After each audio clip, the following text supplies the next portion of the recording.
Visakha railway స్టేషన్లో భారీ అగ్ని ప్రమాదం జరిగింది. ఆగి ఉన్న రైల్లో ఒక్కసారిగా మంటలు చెలరేగాయి. కోర్బా నుంచి విశాఖ చేరుకున్న రైల్లోనే 3 ఏసీ బోగీలు మంటలు పూర్తిగా దగ్ధమయ్యాయి. ఘటన జరిగిన సమయంలో ప్రయాణికులు ఎవరూ రైల్లో లేకపోవడంతో పెను ప్రమాదం తప్పింది.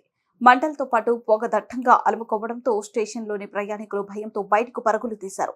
అటు సిబ్బంది మంటలను అదుపు చేసేందుకు ప్రయత్నిస్తున్నారు.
అక్కడ